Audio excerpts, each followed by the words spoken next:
from a jail cell about 10 years into the early church movement, a guy named Paul, who previously in his life persecuted and killed Christians as a part of his job and his vocation, sat down in his Roman jail cell to write a letter to the church in Philippi. And if you have a New International Version translation of the Bible with a moderate sized text, the book of Philippians is about 4 pages long. And if you look through those 4 pages, you see the word rejoice 9 times. And it's a Greek word called hyro. And it actually appears 74 times over the course of our New Testament. But in the beginning of chapter 3, this is what Paul says, and I think it's such a perfect framework for where we are going over the course of today and for the rest of the summer. He says, "Further, my brothers and sisters, rejoice in the Lord. It is no trouble. It's no trouble for me to write the same things to you again, and it is a safeguard for you.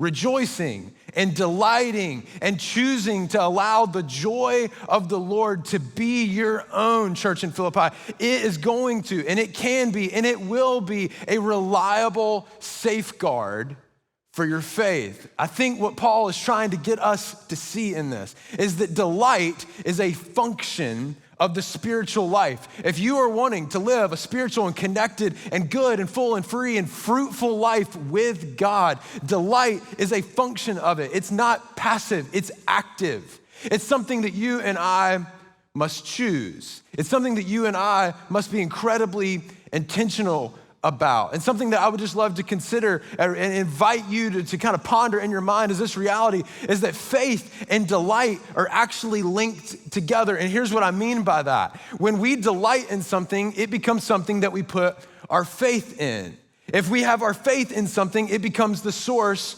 of our delight. For example, if you are just like, you just can't wait till Friday afternoon to sit by the beach or sit by the pool so you can experience delight. To an extent, you have faith in what your experience is going to be like sitting by the pool and vice versa. And this is so important for us to understand. If I want to catch you up. If you weren't here over the past couple of weeks, we're talking about delight this summer, and this is the way that we're defining it. Mike said this just a couple of weeks ago. Delight is to encounter something good.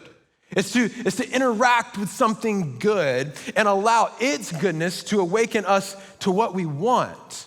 And the reality is, if God created life, then he alone gets to define it. If you've been around Port City for any length of time, you've heard Mike talk about this because it's so incredibly true. And I believe, and the thing that I want to put in front of you today is that God has a specific way for you and for me to experience delight. And if I could sum it up in 4 words, this is the way that I would say, I think God's way to delight requires clarity. It requires communion with him. It requires courage, and it requires intentionality. But here's what we know. We live in a culture that loves ambiguity more than we do clarity. Why? Because clarity feels limiting. We struggle with clarity oftentimes because we're nervous about its effect. We think about communion with God and it feels unattainable. For those of you that have been walking with Jesus for a good part of your life, you probably kind of can resonate with this, that there have been moments in your life where sitting down and writing in your journal and reading your Bible and practicing prayer as a spiritual practice of your life can feel unattainable. It can feel difficult. It can feel like you're talking and no one is listening. It requires courage, but courage, as we know, it always coexists with fear. It means that we've got to embrace the fear of missing out sometimes to experience delight, to walk in the way of Jesus, the way that you and I were made to walk. It's going to require intentionality, which takes discipline. And discipline has become a bit of a cuss word in our culture today, seemingly. Where it's like, if someone tells us that we've got to be disciplined, it's like, no thanks. But the truth is that God is asking to be clear with you. He's asking to be in communion with you. He's asking for you to choose courage over fear. And he's asking you to live intentionally. If we've never met before, my name is Carson, and I'm so glad to be with you today. I'm really, really hopeful for the message today. If you're in Leland this morning, I'm especially glad that you are with Matt Rabelais and the team today. If you're online, I'm especially glad that you are linked in. I hope wherever you're watching from is comfortable. And for all of us here in Wilmington, it is so good to see your face this morning and be here in person with you. Over the past week, I've had a lot of big events in my life. And on this past Tuesday, my daughter Lennon turned a whole year old, which is pretty wild. And this is her delighting in the pool the other day, celebrating her birthday. In case you can't see, those sunglasses have her name on it, and she's got a full bottle of milk sitting in the pool. You could not bother her at all. She was experiencing, and now she's leading our church for this moment and what it looks like to delight. But we know delight and faith are linked, so we're gonna pull this apart a little bit today. But here's the back end of the story. This picture, yes, it's incredibly cute, and I'm very biased. And it looks like everything's going really well in the pool, right? Well, when that bottle ran out of milk, delight was over, people. She was like, get me out of the pool, get me into my sleep sack, and get me into the crib because I am ready for a nap. But this is you and me. We experience something that we like, hypothetically, a bottle of milk. We experience delight, but we find that it's temporary because we've built our source of delight on unstable ground. I read a study this week of a social survey that's been taking place since 1972 for over 50 years. And for the first 50 years of the study, they asked the question to the people surveyed, how are things going these days? And they gave them three potential responses. One, you would describe yourself as very happy. Two, you would describe yourself as pretty happy. And third, you would describe yourself as not too happy. And here's what's so interesting. For the first 50 years of the study, they found that 31% of people would say that they are very happy. 57% of people said that they were pretty happy, and 13% of people said they were not very happy. But then, in 2021, things began to change. Now, yes, the pandemic was coming kind of to its full head during that time, but I don't think that the pandemic is the only thing to blame for this next part of what happened in 2021. It went from 31% of people saying that they were very happy to 19%. 57% of people saying they were pretty happy stayed the same, but the amount of people that went from saying they were not too happy went from 13 to 24. Why is this significant? Because you and I and our culture has become very, very good at pursuing delight the world's way as opposed to God's way. This is the way that I would articulate the world's way of finding delight. One is being young or acting young. That's why there's a lot of you that are in your 60s and 70s and you feel this tension to just act young all the time. But your body's like, nope. But you feel like the world's saying you've got to be young in order to enjoy life. Second, you've got to indulge. You just got to eat whatever you want, whenever you want, wherever you want. You got to drink as much as you want. Do as many drugs as makes you feel happy and feel content and feel joyful in this life. This idea of indulgence is crippling to our souls and to our minds. Third is knowledge. We have to know something. We've got to be wise. We've got to be considered wise by other people. The fourth one I would say is escape. This is why Friday night is so important to a lot of us, because we're able to just kind of unplug from the world until Monday morning and escape reality. Let's be honest, that's the role that our TV plays in our house. Power on, disconnect. Now I can delight. And then lastly, success. In case you're curious, that spells yikes. If this is the way that we are to find delight in our life, we all have some troubled days ahead. Why? Because we're not always going to be young. We're not always going to find fruit in indulgence. We're not going to know everything. We can't escape reality to a certain extent. And success is sometimes limited. It's sometimes a challenging thing to come by. But what I would just encourage you with is we don't see this in the creation story. The very beginning of our Bibles, in Genesis chapter 1, the Garden of Eden, or better translated, the Garden of Delight. These things are not important to God. And therefore, they're not important to Adam and Eve. What's important to Adam and Eve? The clarity of who God is, communion with God, courage to do the call that God put on their life, and living intentionally until the day that they took the fork in the road and chose their own way. And I think this kind of introduces this idea that we have all kind of taken the bait on, and it's what I'm describing as secondary delight or superficial delight. And this is when we determine, not when God determines, when we determine what is good and rely on its goodness to satisfy us in the moment, for the moment. This is secondary. This is not true delight as we are talking about, and as we as Jesus followers and people who are trying to follow God with our everyday, ordinary life need to be considering. And this idea of superficial, this idea of this is a shallow version of delight. And the thing that I just would love to just put in front of you is that we cannot offer God our true selves or experience true delight when we are steeped in superficiality. We can't do it. But a lot of us try every day because the shallow place is the comfortable place. Think about a pool. The 3-foot end, you can just stand up whenever you want to. The deep end, you have to tread water. But where do you learn how to swim? You learn in the deep end, something that you can't learn in the shallow end. And King Solomon, considered to be the wisest man to ever live, wrote this in Ecclesiastes. He says, I denied myself nothing. He was incredibly rich. My eyes desired. I refused my heart no pleasure. My heart took delight in all my labor. And this was the reward for all my toil. Yet, when I surveyed all that my hands had done, and in case you're curious, the handout that you were given on the way in, this is a part of today's message. He surveyed all that his hands had done and what I had toiled to achieve, and everything was meaningless. Secondary delight was meaningless.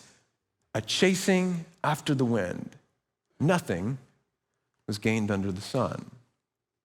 I love you and I want to be your friend, so I want to be honest with you. A lot of us are chasing the wind. When we think about where our joy and our delight and our satisfaction come from, we're chasing the wind because it all culminates on what gives us joy in the moment, for the moment.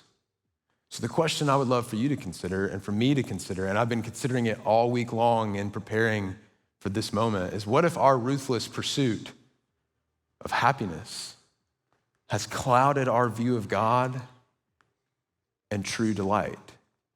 What if our ruthless pursuit of joy and a good experience, finding contentment and finding success and acting young, what if it's actually clouded our view of who God really is?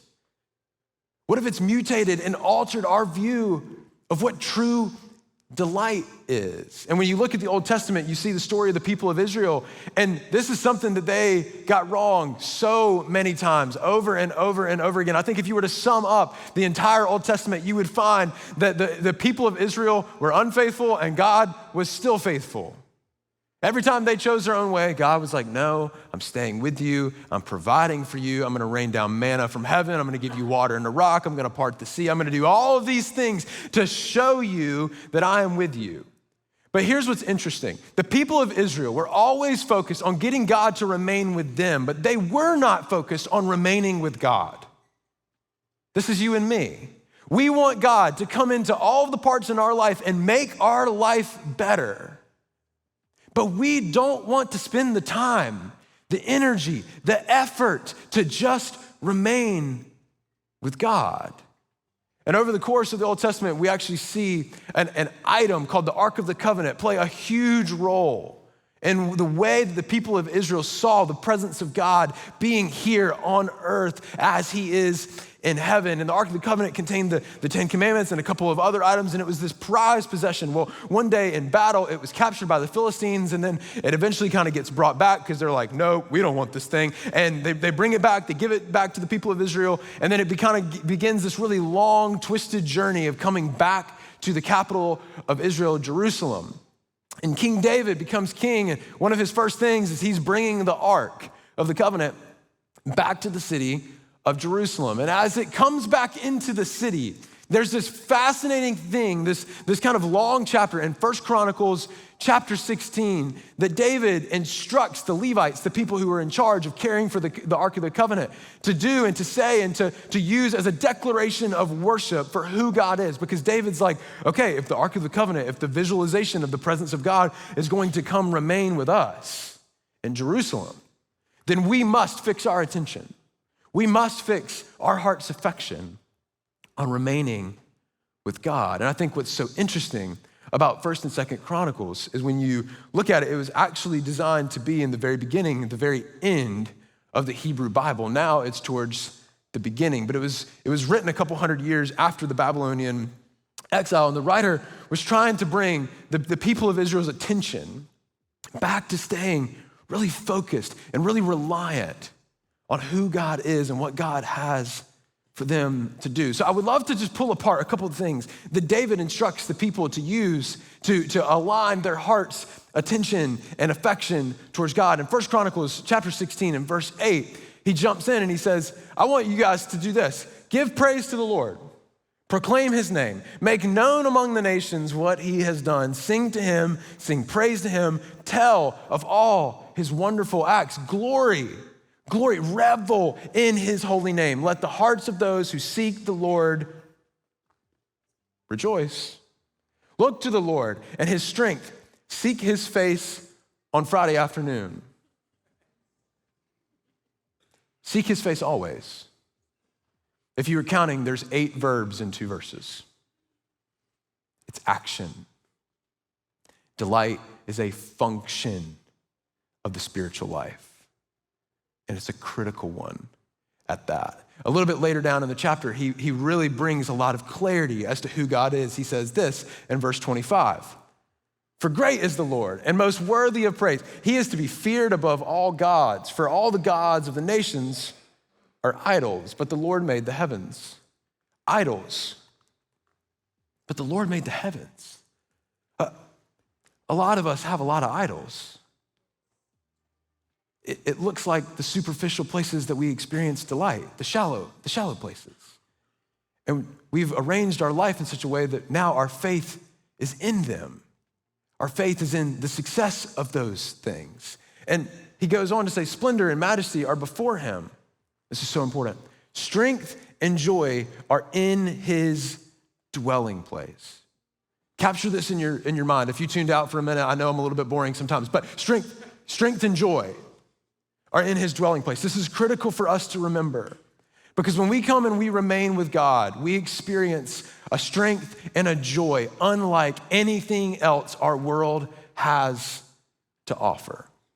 But as we humans often do, David got distracted. And at the beginning of chapter 17, this is what it says. The writer of Chronicles says, after David was settled in his palace, he said to Nathan the prophet, here I am living in a house of cedar, while the Ark of the Covenant of the Lord is under a tent. And Nathan replied to David, whatever you have in mind, do it, for God is with you. How many people have gotten that spiritual advice before? Whatever you want. If it makes you happy, it's worth doing. It turned out to not be quite accurate advice. It goes on. But that night, the word of God came to Nathan saying, go and tell my servant David, this is what the Lord says. You are not the one to build me a house to dwell in. I have not dwelt in a house from the day that I brought Israel up out of Egypt. To this day, I have moved from one tent site to another, from one dwelling place to another. Wherever I have moved with all the Israelites, did I ever say, God's saying, hey, David, get this right. Did I ever say to any of the leaders whom I commanded to shepherd my people, why have you not built me a house of cedar? It's like God is saying, hey, dude, you're focused on the wrong thing. I am not worried about a building. I'm worried about your heart. But a lot of us do this. We delight in God when we are here in Leland at the building today, or at Belleville today, or we're here at Wilmington at 250 Vision Drive, or when we're logged in to watching online. Those are the places that we dwell in. But God's like, no, don't get so fixated on the place that you miss taking me in all the moments in between. And then he brings so much clarity towards the end of this section in verse 10. He says this, I declare to you that the Lord will build a house for you. It's the other way around, David. I'm gonna build a house for you. You're not gonna build a house for me. When your days are over and you go to be with your ancestors, I will raise up your offspring to succeed you, one of your own sons, and I will establish his kingdom. He is the one who will build a house for me, and I will establish his throne forever. I will be his father, and he will be my son. I will never take away my love for him as I took away from your predecessor, who was Saul. Long story there. I will set him over my house and my kingdom forever. His throne will be established forever. It's like God, through Nathan, is saying to David, I need you to see me clearly. You can't afford to get this wrong. When I was in middle school, my biology teacher came to our class one day and said, I think you guys should get certified to go scuba diving. And my middle school brain was like, breathing underwater? Cool. Like it was like, that's interesting. Like I love the water and now I'm gonna be under the water, but I'm gonna be breathing all at the same time. Fascinating. So I start going to these classes and the classes are at night after school. And I'll never forget, I was sitting at this table and I was kind of tired from the day and I let out this big yawn. Like it was so obvious, like that guy did a minute ago. Like I was sitting there, I was just kidding. And my instructor stops the class, looks directly at me and says, do you have any feedback for how I can make this presentation better? I was like, oh no, sorry, sir, I was just a little bit tired. He goes, oh, well, you were yawning, so I figured you had something to add. This is important material. You're gonna be under the water breathing. You must pay attention. I was like, yeah, it'll be great. My middle school brain was like, it'll be fine. Well, fast forward to the final dive of the class. We're off the coast of Riceville Beach at the Liberty ship. I'm in 35 feet of water. I'm swimming around, having a great time. I got my little mask on, and I'm like swimming around, looking so goofy. You know what I'm saying? Like, you ever think about how goofy scuba divers look? Anyway, I don't know why I'm doing this in front of all you guys, but I'm swimming around, and all of a sudden my goggles start fogging up, and I can't see where I'm going. And I forgot the trick of how do you clear your goggles while you're underwater and you can't just get out. Like it takes a long time to get out. And I'm just swimming the best way that I know how. And then all of a sudden I feel somebody grab my hand and I look through my like blurry goggles. This girl who I had a huge crush on through the whole entire class is now holding my hand. It was the first time I'd ever held a girl's hand in my life. I was like, cool. Like I love scuba diving. This is awesome. I don't need to see through my goggles. She's holding my hand. Like, what could go wrong here? Here's the point. I couldn't see clearly. I hadn't done the work. I hadn't paid close attention. And here's why this is important. How you see determines how you seek. How you see something determines how you follow something or how you participate in something. Let's put it in a few real life terms. How you see your wife determines how you seek her. How you see your husband determines how you seek him. How you see your kids determines how you seek them. Business leaders in the room, how you see your employees determines how you seek them. How you see your past determines how you really kind of begin your new future and how the level of hope that you experience in this life. How you see determines how you seek. How you see faith determines how you live within it. And there's a lot of different ideas about faith in our world today. And one is kind of this faux version of faith that it requires perfection and that you have to make all these perfect decisions to be living in faith. And I love one of our pastors, Rick Schaefer, in his book, Companion Planted, that we read together as a church, defines faith as trust that's willing to take a step.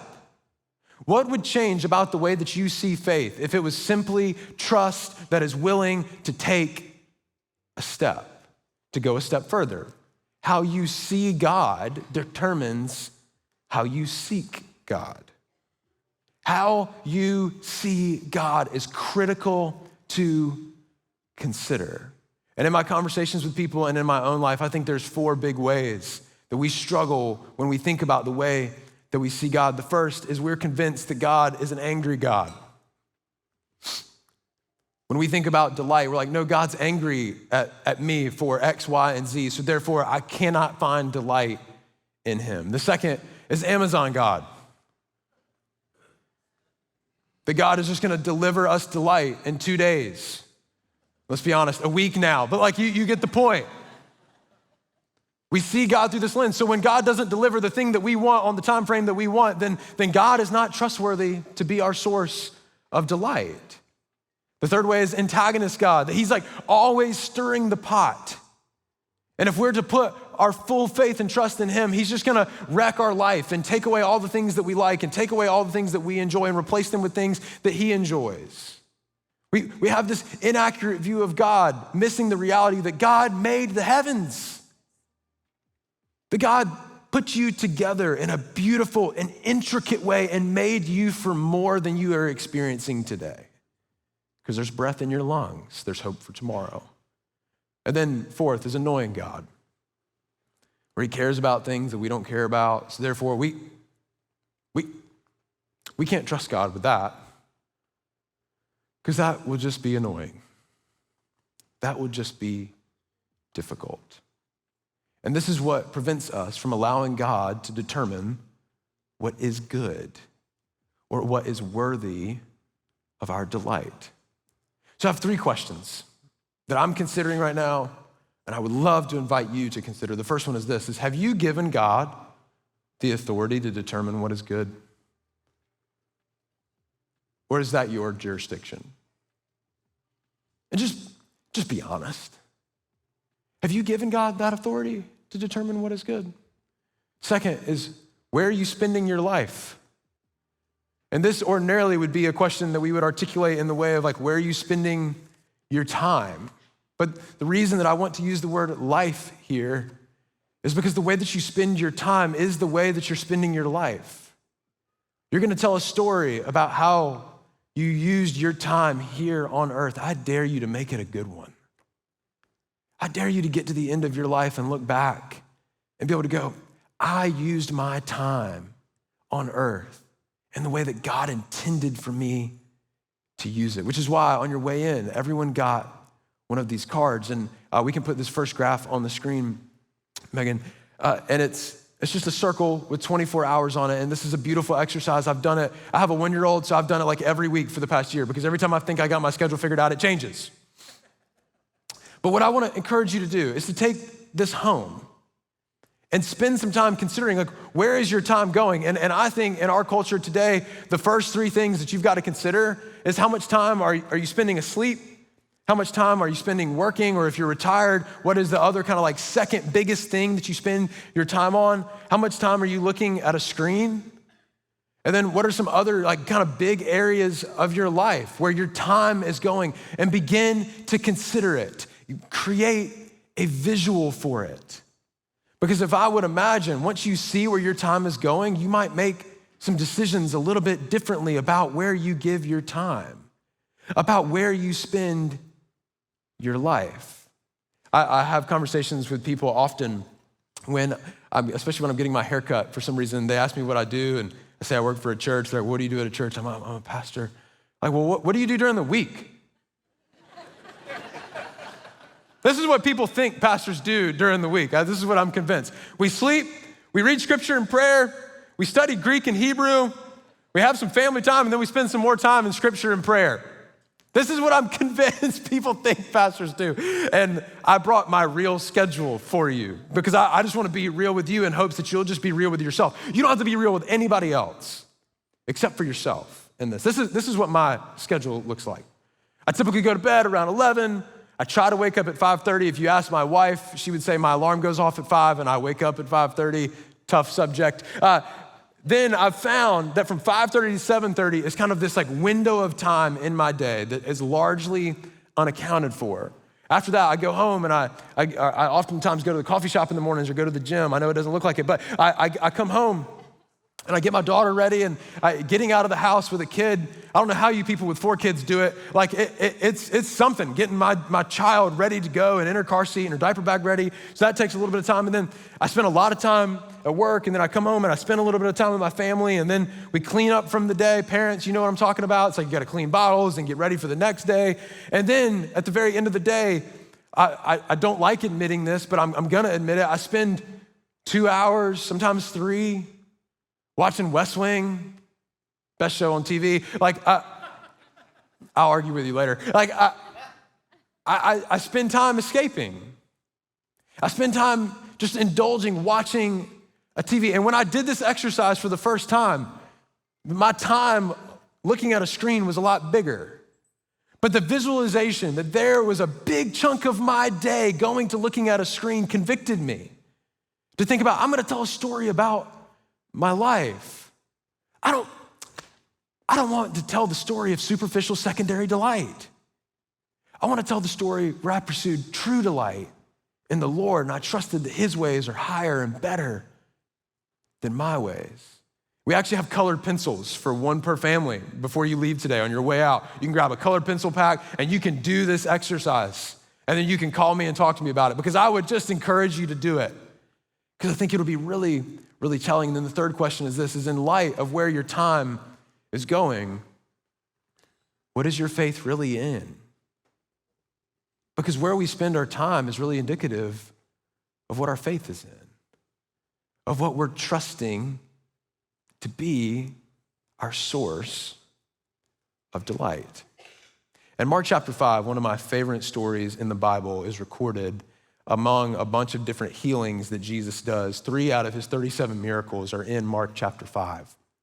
And Jesus comes into this town where the Gerasenes live, and he's walking in and he heals this man on his way in, but then he encounters a synagogue leader, and the synagogue leader comes and falls at his feet and says, Jesus, will you heal my daughter? My daughter is very, very sick. Will you come and heal her? And Jesus went with him according to Mark. And then as he's moving, this big crowd of people comes crowding around Jesus because they want to see what happens next. They're anxious to see, is this Jesus guy really who he says that he is?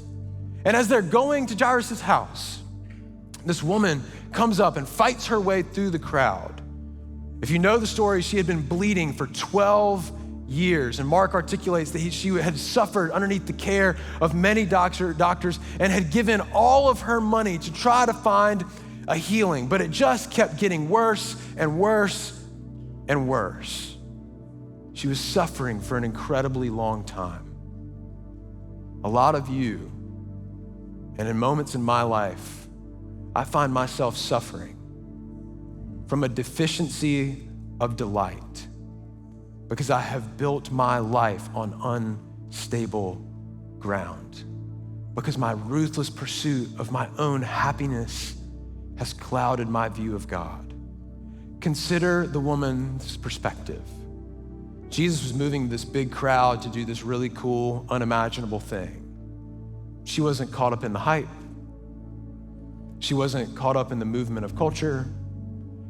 She saw Jesus and she said, I just got to get to him. Her view of Jesus was that strength and joy are found in his dwelling place. She knew, she thought, she believed with everything that she had, all I've got to do is to touch his outer garment. She does. She's healed.